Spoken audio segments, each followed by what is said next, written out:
Well, welcome everyone to our webinar, Chaplaincy to the Incarcerated, this afternoon here in the Eastern Time Zone.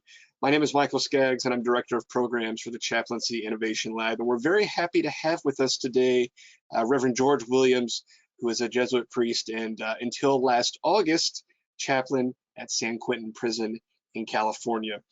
Before we go any further, let me just give you a couple of reminders. Like most of our events, this session is being recorded. And so if you have to step away from your computer or get called away or whatever, don't worry about that. Every registrant will get a copy of this recording in about a week or so when we're able to process it and send it out. When we do send that recording out, there's also a link in that email to a survey about your experience here. Please take 3 or 4 minutes, fill that out, just let us know what you thought. That helps us make sure that we're being responsive to what you need and what we can provide in the future that is of interest to you. So we'll turn back to Father Williams, who has served inmates in California's San Quentin Prison and is also the founder of the Catholic Prison Ministries Coalition, which strives to create a more just and merciful criminal justice system. And the timing on this is really interesting because the Chaplaincy Innovation Lab, just in the past couple of days, partnered with the Prison Restorative Justice Program, which is an outreach of the Episcopal Diocese of Los Angeles, offering spiritual care and companionship to the incarcerated in LA County. So for whatever reason, this is an auspicious time, and the lab is getting connected to prison chaplains in a number of capacities. And of course, we have several on our advisory board who are doing really good work as well. So let me thank you, Father Williams, for your time and your energy today. And with that, I will turn it over to you to hear a little bit more about your work. Great. Well, thank you, Michael, and hello, everybody. I'm honored and delighted to be able to be here and talk about my favorite subject. Going back for a moment to the Catholic Prison Ministries Coalition, we are doing a series of webinars as well. We've been doing the past couple of years. I can't take credit for being the founder. I was one of the founders, but what happened was a number of Catholic leaders in prison ministry got together in DC about 2.5 years ago, realizing that, and I'm sure you're all aware of this too, we all work in silos. We're all, a lot of good work going on in all the different faith groups, but we never communicate with one another. We don't know what other people are doing. And so we decided to become a kind of a resource clearinghouse for people engaged in Catholic prison ministry. But we also understand Catholic in the proper sense of the word, which means universal. It's not just a denominational thing. So I think if you, small c Catholic, exactly. So if you go to our website, catholicprisonministries.org, you'll come a lot of really good resources that I won't get to even begin to touch on today. But I think regardless of your particular faith tradition or type of ministry you're doing, I think you would find some of our webinars very helpful. So I was supposed to be talking about working at San Quentin and how I got into prison ministry. Well, I think we get into prison ministry because we're called into it by God, hopefully. I think it really is a vocation, a calling in and of itself. It's not for everybody. And usually people know the minute they walk in and the steel door closes behind them, if they're really uncomfortable, that's a great sign they don't belong there. But if you're okay with it, good. I don't know. It says something about my upbringing that I'm perfectly feel at home in a prison. But I think I've always felt comfortable for some reason working in those environments. And what started out was I started as a Jesuit novice. We were expected to do kinds of ministries that would stretch us. And so the idea, St. Ignatius talked about this thing called adjure contra, to go against kind of our comfort zone. And to me, the most horrifying thing imaginable would be going into a prison. So I chose to do that as a stretching thing. And I went to the state prison at MCI Norfolk in Massachusetts because I was in Boston at the time. But from the day I walked in there, I loved it. And for me, I mean, to use the vocabulary of my faith tradition, that's where I encountered Christ. I experienced God's presence in the men and women who are incarcerated, also the people who work in the prison system as well. So what I found early on was this draw spiritually toward the work, because there was just there's a realness to it, an edginess to it. It's all the sort of stuff that we normally can strip away or we can get away with during our normal lives, the ways we kind of, our self-talk that we justify and rationalize, well, all that's stripped away when people go to prison. So kind of what you see is what you get. And I find that honesty, ironically, of being in prison is what I really love about the work. And the fact that it's not the same every day. So that's kind of how I got into it and stayed in it. I would say I worked for a number of years in Massachusetts, starting at the jail in Boston, then the House of Correction, which is kind of a short-term prison there.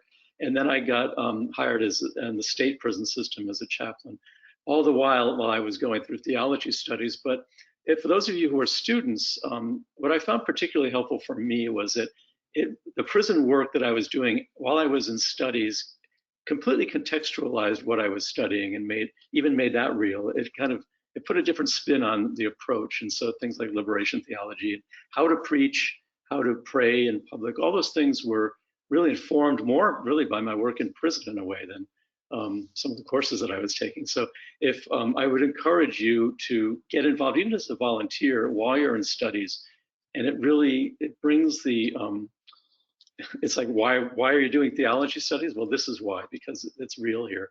So that's how I got into that. So after about 5 years in working in the MCI Concord at the state prison in Massachusetts, I got offered the position at San Quentin, which was sort of like in Jesuit terms, it's like being offered tenure at Harvard. It was like the dream job of dream jobs for chaplains. And you know, San Quentin has a reputation for being this big, scary prison, but the reality is it's one of the more humane ones in California. It was very program oriented. We had a lot of long-term prisoners who were getting toward the end of their long sentences, who were programming, education, spiritual programming, getting ready to get out, and the whole prison was sort of bought into this model of rehabilitation, which really was, sad to say, not the norm, even for the California Department of Corrections and Rehabilitation. I mean, that was an afterthought in a lot of places, but at San Quentin, it was front and center. So it was delightful to go in and work in a place like that where they didn't look at me like I was crazy if I wanted to do something that would be actually nice for prisoners. Because in Massachusetts, I remember my boss there, one of the wardens, said, "We don't do feel-good programs here." And it was all about, you know, punishment, which I think is a sad commentary on our culture that in the last, really since the late 70s, you know, when we took the turn toward mass incarceration, we really got in this punitive, nasty mode that hopefully is beginning to change now a lot. But I just sort of felt that working in Massachusetts, it wasn't really about rehabilitation at the time. It may have changed since I was there, but coming to San Quentin was just a breath of fresh air because we could do all kinds of programs, and we had a wonderful chapel and great interfaith opportunities there as well. I worked with some wonderful chaplains there who were very open to working together. We didn't see ourselves as competitors. We were all there to serve the men at prison at San Quentin. And men because it's a men's prison, although we have a lot of trans women now. So I guess I should say men and women.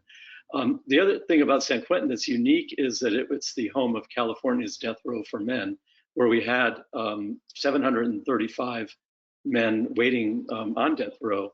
Now we have a moratorium thanks to our current governor, but so we basically were warehousing all these men in these horrible conditions for years and years and years. But that was almost like a separate job. In addition to working in the mainline prison at San Quentin.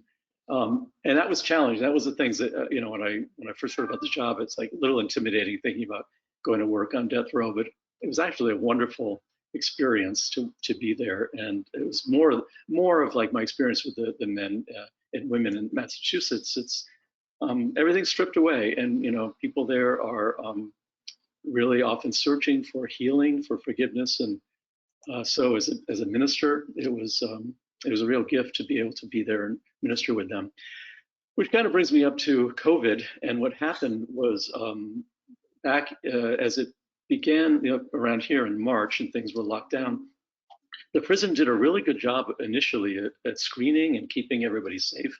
We had no cases up until April, and then somebody made a very bad decision in the department. They decided to, and it was done because they were trying to clear out one prison down south because they wanted to get the young guys out so the older men could be spread out and who were more at risk.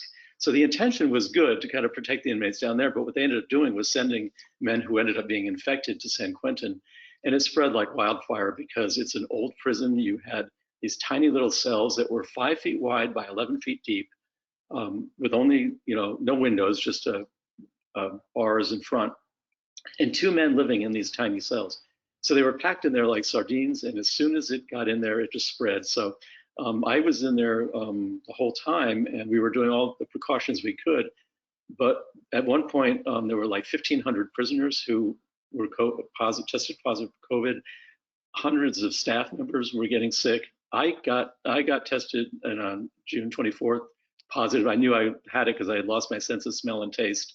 And that kind of did it for me because I was already due to retire in August to take my current position as a pastor in San Francisco. So basically, I went out June 24th and wasn't able to go back.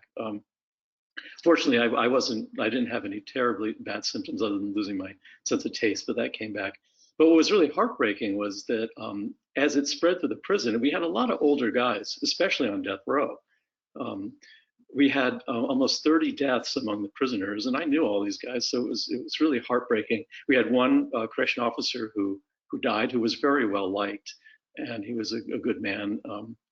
And then and so many other people on the staff got sick.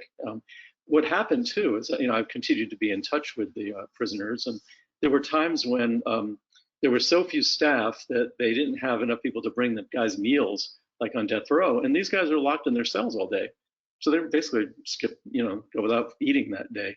So, there were lots of things that went on that were really awful. And I think what it highlights is the inadequacy of our system in terms of the way we're overhousing people, crowding them together in these unsafe conditions and keeping them in prison forever and ever and ever.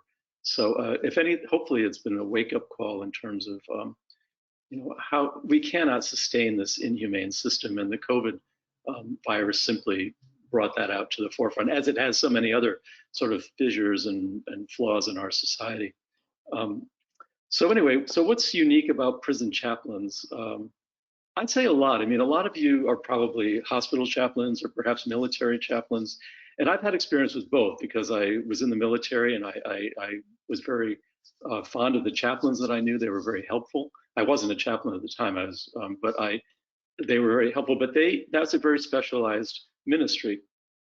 I also was a paramedic before I became a Jesuit, and I worked in hospitals. And so I was familiar with what the hospital chaplains did. Again, it's very different. And there's a tendency, I don't know about your religious group, but in the Catholic Church, it's like in the diocese, they'll throw everybody together into a basket, chaplains. And it's really unfair because we do different work, and the learning curve is going to be different. And for prison chaplains, it's a very steep learning curve, and it's a very specialized kind of ministry. You can't just walk in there and do it. You have to know who you're dealing with. You have to understand the sort of paramilitary structure of the prison system. And you have to be able to navigate. The hardest part about working in prison for me was never prisoners. It was always staff and always the administrators, because they're trying to do security and control, and we're trying to do this sort of humanizing ministry, and the two really are not that compatible. They can be, but unfortunately, a lot of the wardens and superintendents are not trained with theology background, or compassion was not necessarily what got them promoted to their job. So I think just to be aware of that, and that's why I think something like this is perhaps helpful. And certainly the webinars that we have in the Catholic Prison Ministry Coalition are specific to what goes on in prison. And I think, for example, how do you deal with the systemic racism in the prison system? It's like totally black and white. You cannot miss it, and almost literally black and white, because you walk in there and more than half the people are people of color, but we know that that's not our population. So the overrepresentation of poor and communities of color in the prison system is just right there. And you may or may not find that in hospitals, I don't know. And the military has done a much better job, I think, of for the most part, of integrating different communities together. But the prison is unique in that you really see the effects of systemic racism writ large in the prison system. So you have to be prepared for that, and you also have to be self-aware enough to deal with your own prejudices and biases. So part of that is training, and I don't know that, and to be honest with you, the whole time as a Jesuit, we spent like our entire lives in school. There were never courses on dealing with racism. There were never courses on prison ministry, for that matter, until I taught. I ended up teaching a course at Boston College and then later at the Jesuit School of Theology in Berkeley, because there was just this complete lack of coursework in prison ministry. I think there might be a little bit for hospital chaplains, but not much, and there's CPE. And I think the military has its own separate training, which is very good for chaplains. But prison ministry, there's just this big empty space in most of our theologates where it's just not taught, and it's sad, because the other thing I wanted to mention was, and this is true for Jesuits and all of us, I think, who are called into the ministry, is that the Jesuits were founded to go to the margins of the church, where the church is not being served or people are not being served, the periphery. And so the prisons for us are the margins in our culture. They're the periphery. They're the people who are not being served, the neglected, the rejected. So in a way, it's perfect. It's completely consonant with my call as a Jesuit to be working in prison, because that's what we were founded for. But again, our theology training is more than often than not training people to be pastors in parishes or high schools, and they tend to be, I hate to say, but they tend to be kind of bougie parishes and high schools too. So working with people who are poor, who look different from me, that was something I kind of had to do on my own. But there are resources out there now, and fortunately online. And I would say the last thing, excuse me, before I shut up, is the kind of work, how to get into the work. If you come from say a religious tradition that doesn't historically have representation in prison, because I was saying to Michael earlier, it's been frustrating for me that sort of the three flavors of religion and have been Catholic, Protestant, and Jewish until maybe 20 years ago. Muslims now are part of that, but still there's a wide variety of people of religious traditions that are not represented. And what I found was encouraging some of the people who were not the department wouldn't hire them because they didn't fall into the hiring categories. But like the Buddhist chaplain at San Quentin was one of my students, and she just by persistence and non-attachment to frustration was able to get in and actually do a lot of really wonderful ministry with the Buddhists. And it being California, we actually had more Buddhists than we did Muslims or Jewish or perhaps even Catholic inmates. So it was a real need there. And so I think if you come from a religious tradition that the system doesn't represent, don't let that deter you. You just have to be persistent and kind of fight your way into it in some way, because there are prisoners in there who need you. And it's not up to me or any other. I can't serve the Buddhist population or the Muslim population. You need to do that if that's your tradition.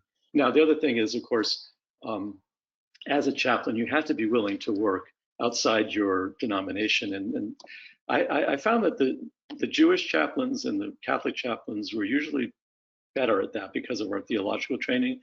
And the Protestant chaplains, it varied. There was a spectrum. It went from like fundamentalists to, very wonderful evangelical people who could work with anybody. And I think we just have to be careful that if you're going in there with a mission to save people according to your definition of salvation, then maybe you ought to think of another line of work, because it's better just to go in there and let God do God's work, and you're just sort of being there as an agent of compassion and helping people find their own spiritual path. It's not about proselytizing, but unfortunately, a lot of that does go on in the name of religion. I was saying to Mike, I think a lot more damage is done in the name of religion sometimes in prison than good, because of the lack of training and people who are attracted to the work for the wrong reason. So anyway, I'll stop there if you have any questions or comments. I can't hear you, Mike. You would think after having done one or two of these that I would know to unmute myself, or everyone these days for that matter. We are very much aware that the issue of language, it can be a barrier. We know for a fact that for some people, the word chaplain brings up some really negative connotations. So even something like that is an idea that we have to be aware of, and how can this field overcome Mhm. that kind of perception?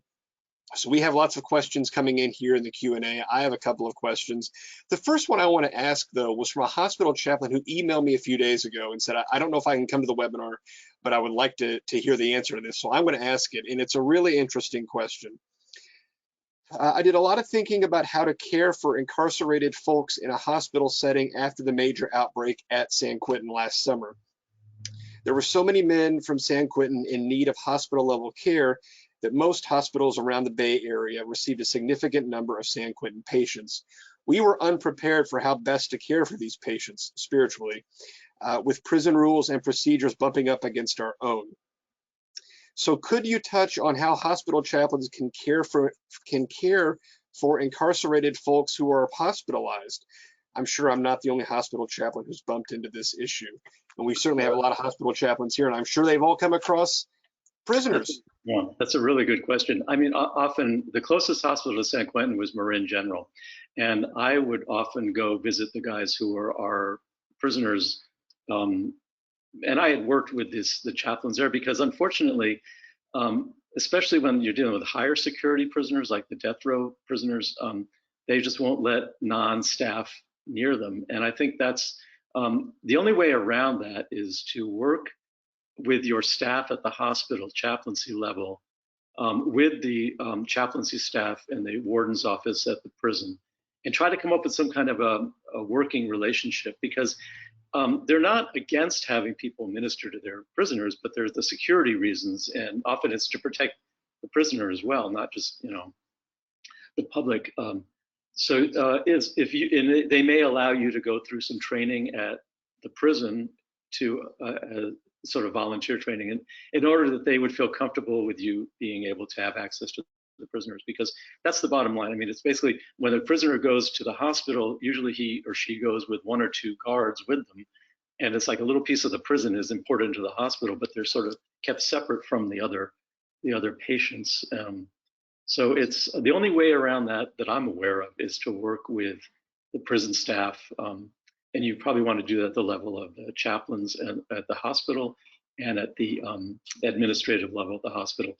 And I think most wardens and superintendents would be happy to have that support from you.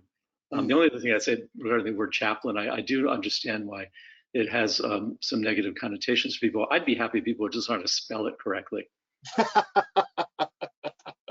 It's not Charlie Chaplin, it's Chaplain. And it comes from, I don't know if you're aware, but it comes from the word coat or cloak, and it was from the St. Martin de Tours. It was a relic of his cloak that he had, according to the legend, he had given half of it to a poor beggar.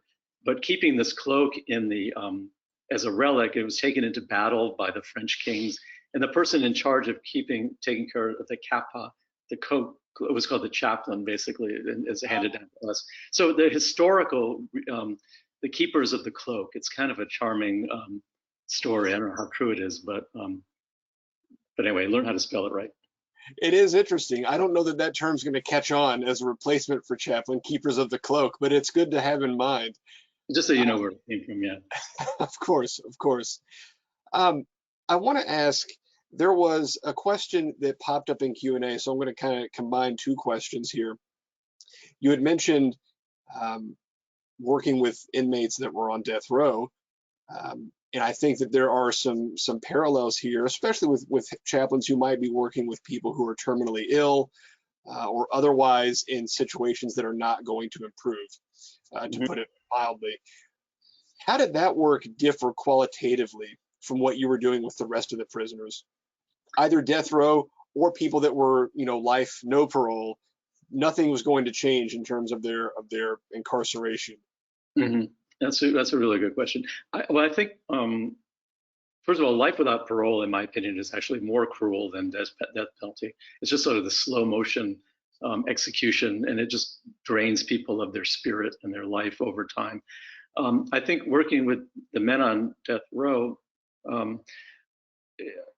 and I don't really know if it's comparable to terminally ill. In a way it is, because they wake up every day aware that they've sort of been deemed not worthy to be alive, but they're also aware they're not likely to be dragged out and executed anytime soon, but there's sort of that feeling, that constant awareness of having been rejected as worthy of being living.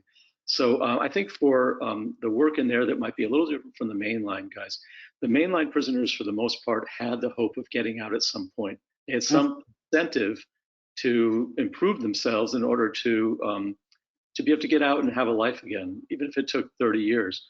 Whereas the men on death row, they were not provided anything because the idea was, why should we provide them rehabilitative services? We're just going to kill them anyway, which is unfortunate because a lot of them really were still seeking as human beings to change and improve themselves and to understand their lives. So I think that's where the chaplaincy came in. It was sort of a recognition for me to express to them that their lives had value and that they had to figure out some way to construct meaning for themselves in that environment. We had one man, for example, who on death row, who ended up becoming a Benedictine oblate, which is kind of a monk.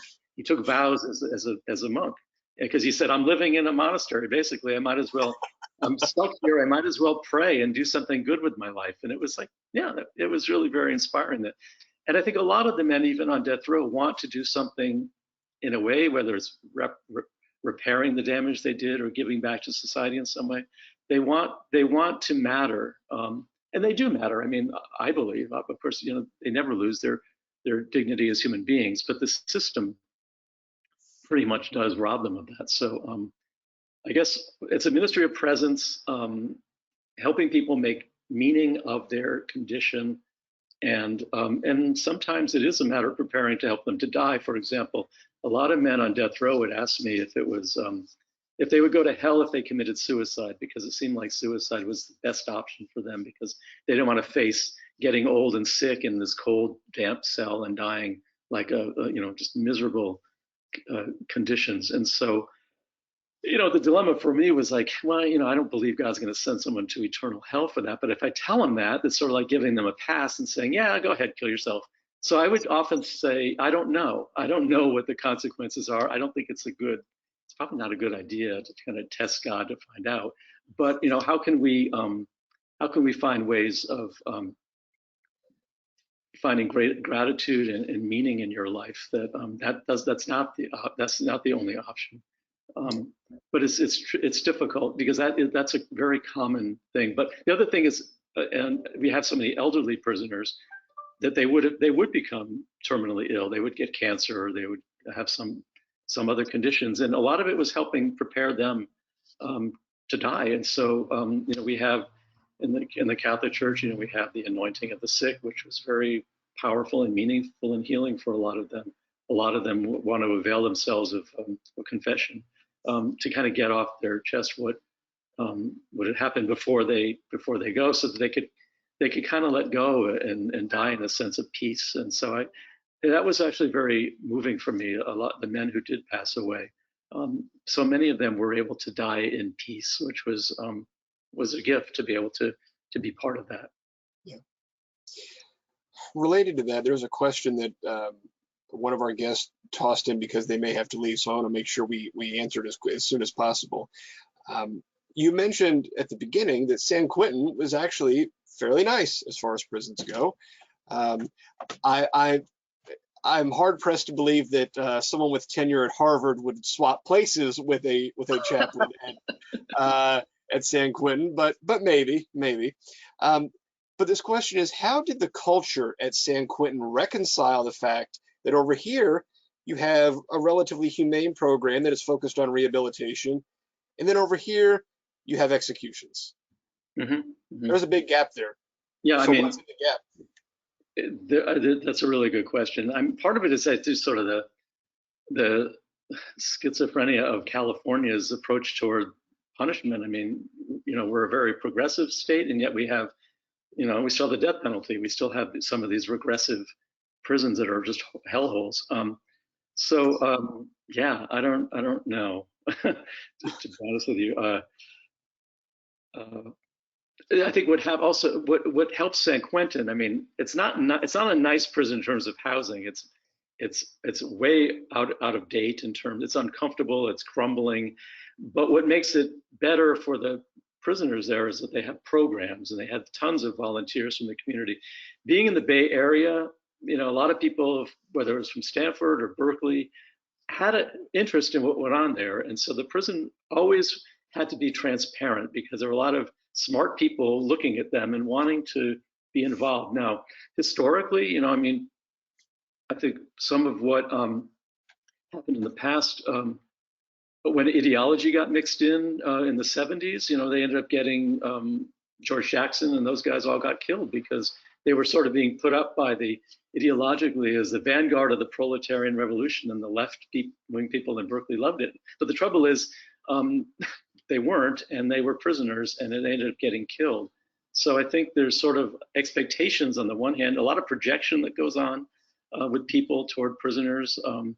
So I think most of it's good. I mean, most of it is a desire to help prisoners, but sometimes it can also be naive or actually harmful for prisoners if people go in there with an ideological agenda that they want to kind of imprint on the prisoners there, and that's happened in the past too. I don't know if that answers your question, but it was a hard question.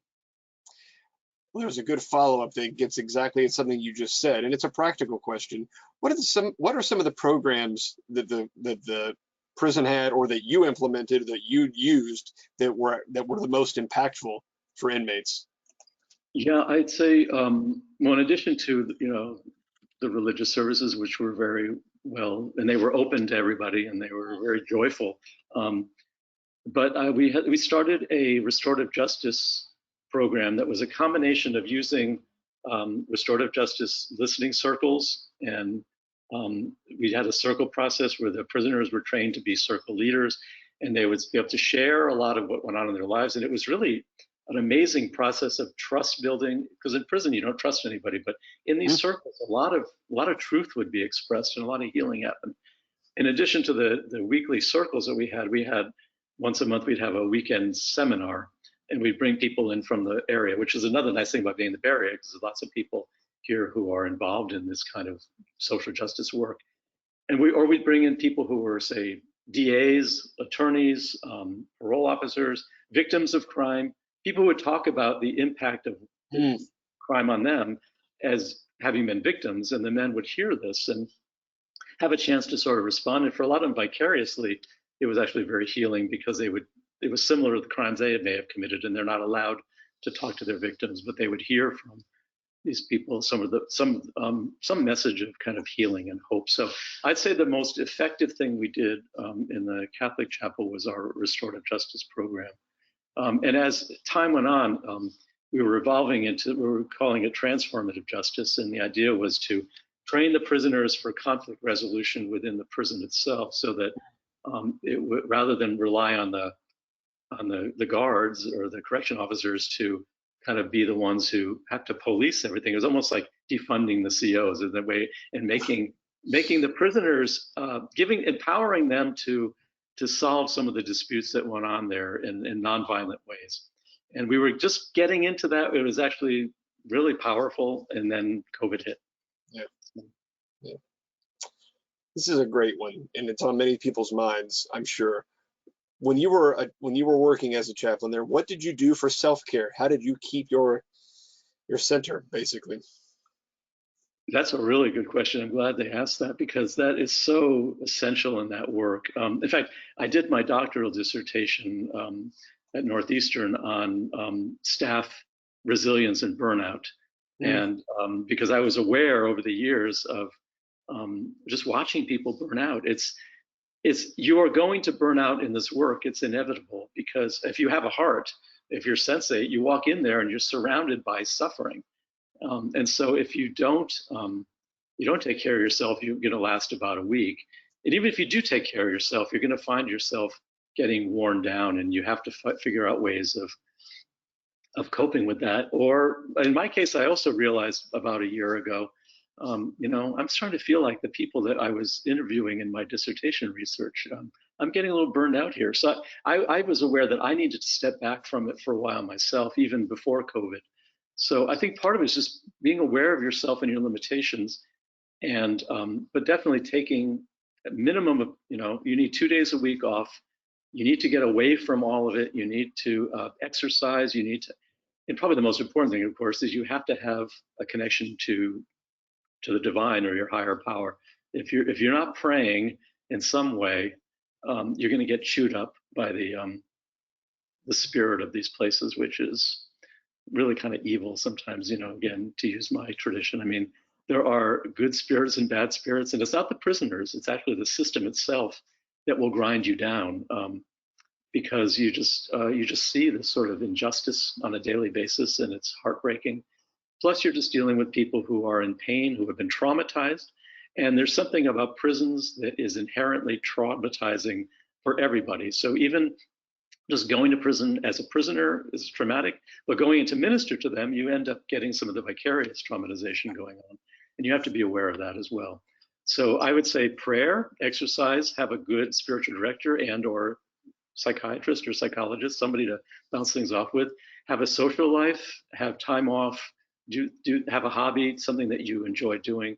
Because if you get yourself thrown into the work and that's all you're doing, you'll burn out that much faster. You're going to burn out no matter what, but you want to delay that as long as possible. But when it does happen, then also realize, for your good and for the good of the people you're trying to serve, you might want to step back for a couple of years and do something else. The thing that I like about prison work is that it's not a good thing, but the reality is in this country, you can't throw a rock and not hit a jail or a prison. So anytime I want, I can go back into this kind of work, and there's a need for it. But I'm not the savior of the world, and so I don't have to do that, and I can wait. So.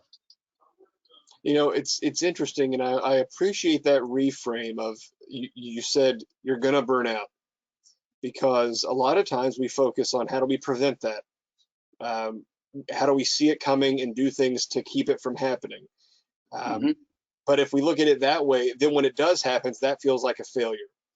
Right. It's kind of compassion fatigue. I mean, if you're compassionate, you're gonna experience this. It's not a failure. Yeah. It's much more important to know what to do when it does happen than you could have every strategy in the world to prevent it, but then when it does happen, you have to have a plan for that. Yeah, I'm not sure you can really prevent it. I think you can forestall it. Yeah. I want to ask a little bit. This is my own question. You mentioned being ground up by the institution, seeing these injustices, and I want to ask about what is known in sort of the Christian tradition of chaplaincy. And other traditions have kind of analogs to this. That's just the language that I know. But the prophetic aspect of being a chaplain. I know that there are many chaplains who kind of struggle with this because for various reasons, wherever they are cited, they can't exercise that part. If they were to try to take on some of that work, they would be, invited to leave, or no one is listening to them. So how did you go about working and advocating for better conditions while you were in the prison? Because I can imagine many prison systems saying, we don't have to let you in, so you're not coming back now that you have said that we are inhumane, or whatever other criticism has been made. Absolutely. Okay, yeah, you froze up a little bit. I think I got the gist of that. Okay. I think, you have to, if you work in the prison system as a hired chaplain, you are complicit in the system. We are complicit, but you're complicit anyway, because if you're an American citizen, then you are complicit in what we've created in this country in mass incarceration. So, I mean, part of it is like, you need to get over that a little bit, because the fact is, if you want to get in the prison, you're going to have to make a compromise and be able to, in order to go in there and work, because you're working in a system. Doesn't mean you have to believe in it. Doesn't mean you have to support the retributive side of it. But the thing is, if you want to, not do that, then good luck to you. But you're going to have to just stand outside the prison with a sign up, and because you're not going to get in unless you're willing to make that compromise. That doesn't mean that, again, you're not. I felt like I was complicit by working in the system, but I also was able.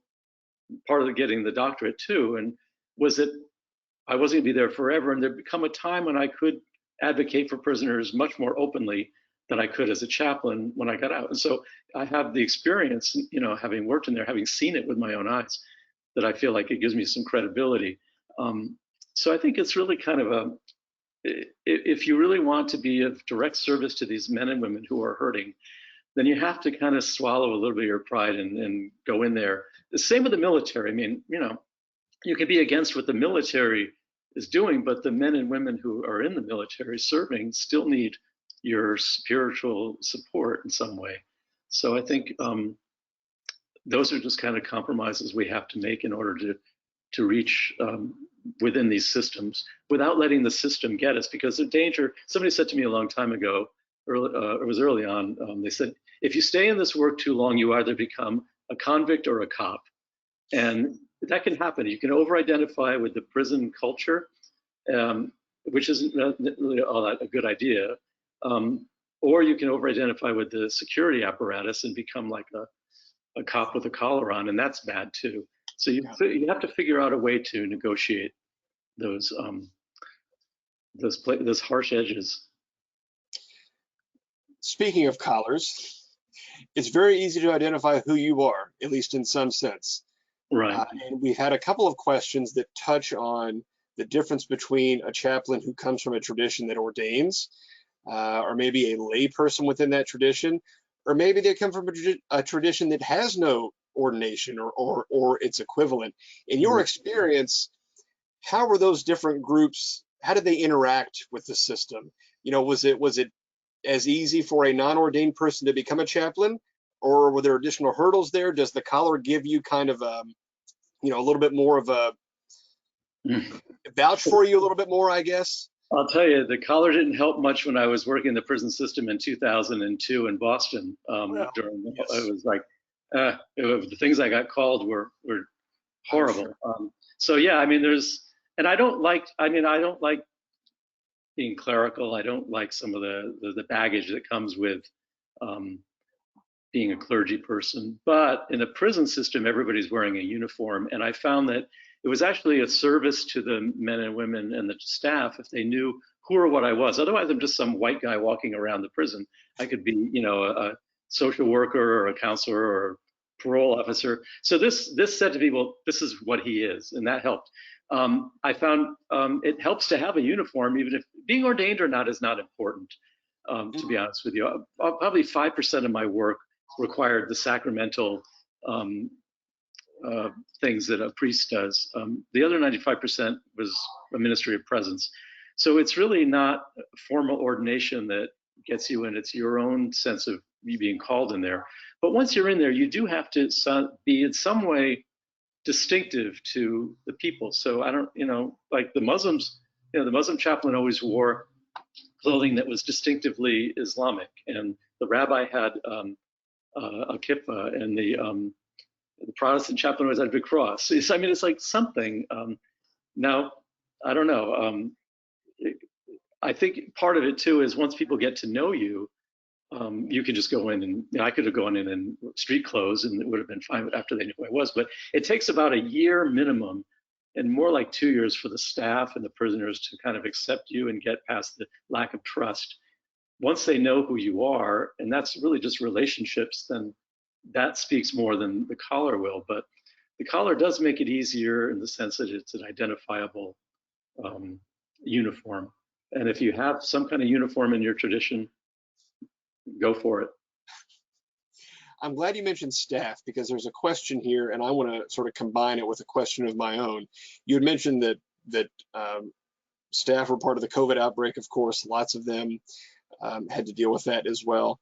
Did you work with staff in your capacity as a chaplain? That's my question. And the other half from one of the audience members is, did you have to work with staff grappling with that complicity? I mean, if any, it's almost easier to say staff are more complicit than you because they are enforcing, they are in the role of power there. Did that ever come up in your work with staff? Yes, all the time. I think, I mean, one of the things that kind of spurred me to do the doctoral research that I did was sort of concern for the staff people too, because I felt like these are men and women who are fathers, mothers, sons, daughters. They're not like bad people. Some are, but most of them are really decent people who are in this environment of violence and constant trauma, and they themselves are traumatized by every day going in there, thinking they may not walk out of there in one piece. And so I think to be sensitive to what they're going through is important.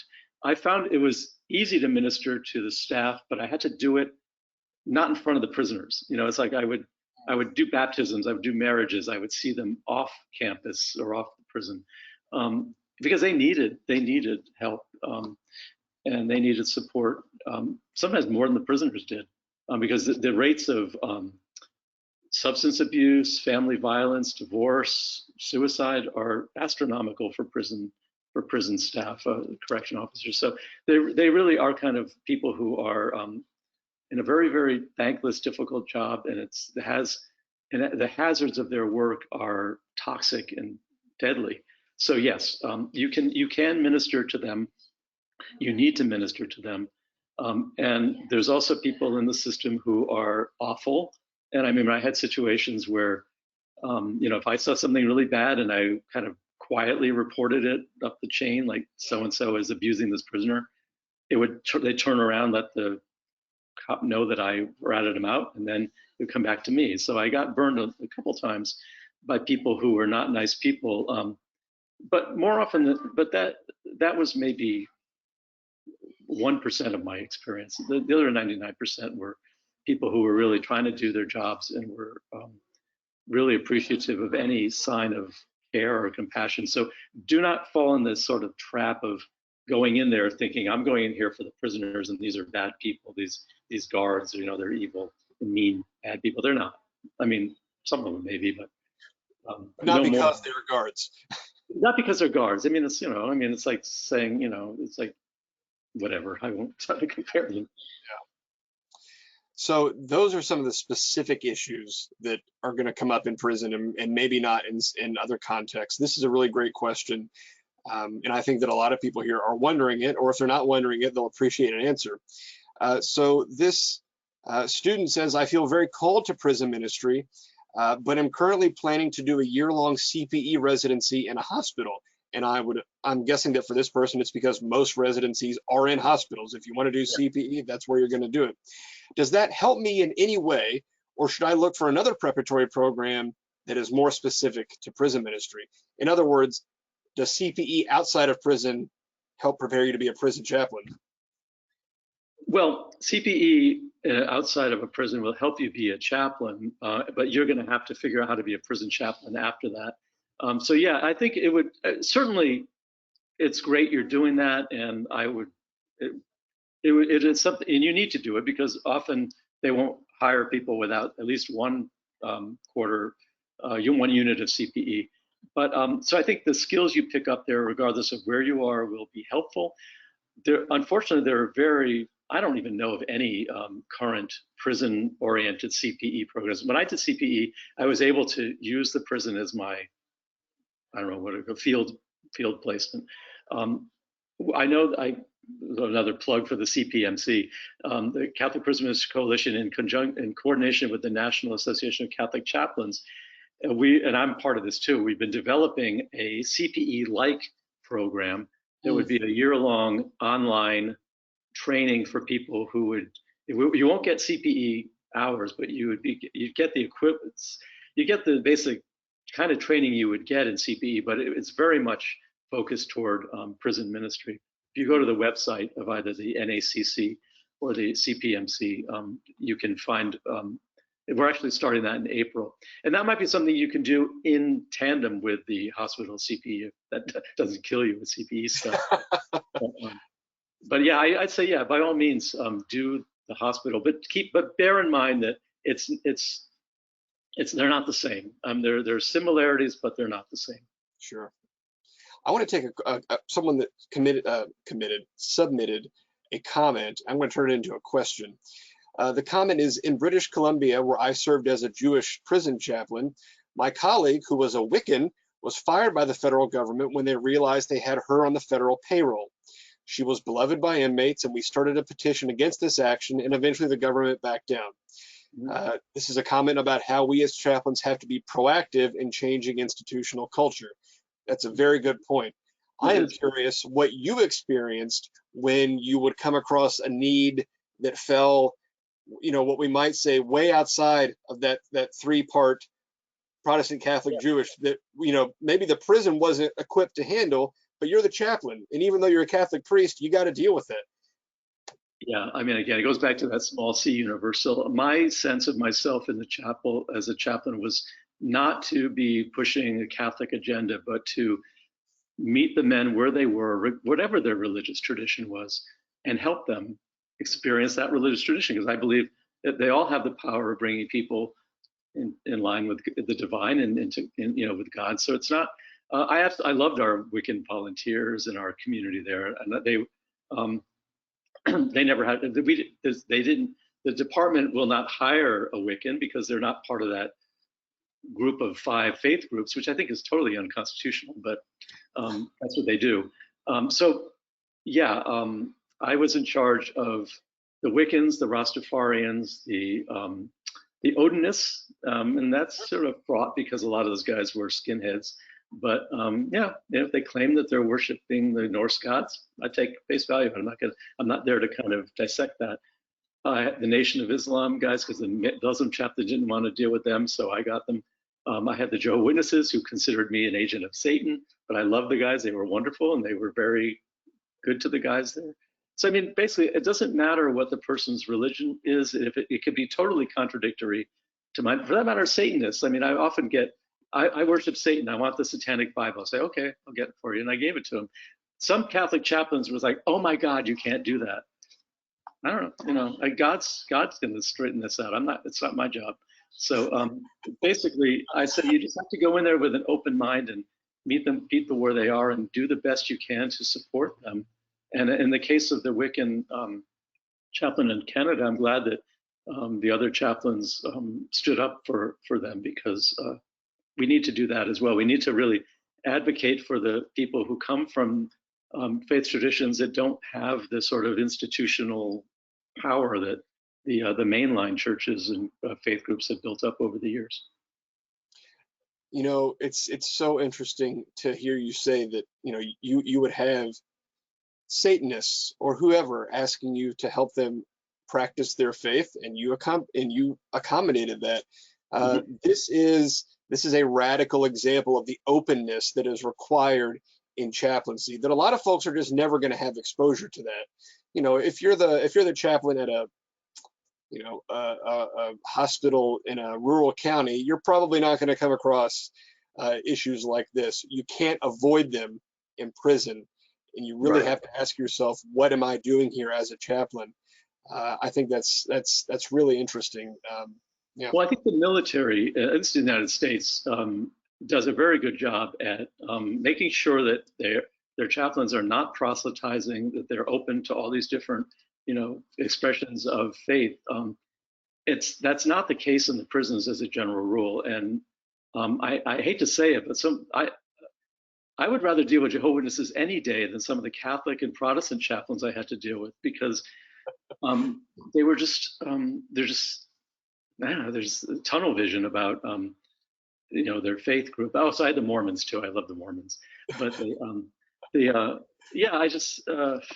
you cannot proselytize, and you're going to find if you go in there, you're working with people who don't get it, and they think that whatever their slice of religion is, they have a monopoly on the truth, and everyone else is going to hell. And we were joking about this before, but I can't tell you how many times I've heard people say, prisoners would say to me, well, yeah, I'm a Catholic, but my girlfriend's a Christian. And as if we were like totally separate. And often, sad to say, that a lot of the Protestant chaplains would not disabuse people of that prejudice. So it's like, yeah, they're not really very Christian. They worship Mary and all this stuff, and feed into that, which is really unfortunate, because it doesn't really help the prisoners. The prisoners kind of often enjoy the sort of the ringside seat at these sort of spectacles of religion fighting, because it's like gang warfare. It's like, it's not the Crips and the Bloods, it's the Catholics and the Protestants this week.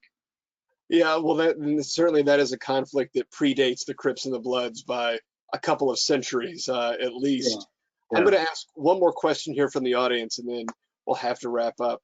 But it's a good practical one, and that is, what books or other media do you include when you're teaching about prison ministry? So it's a resource question. If folks want to know more, aside from your website and your organization, where can they learn more? Well, I would say if you want to, the resources for books are on the website. Okay. They're the best book I've ever read on prison ministry is by a guy named Thomas Beckner, Beckner. He's an evangelical chaplain, a very open-minded man, and very he wrote. It's called actually it's called Keepers of the Cloak is the name of the title, Ministry to the Incarcerated. He was a mentor of mine. He's a wonderful man, so I highly recommend that book.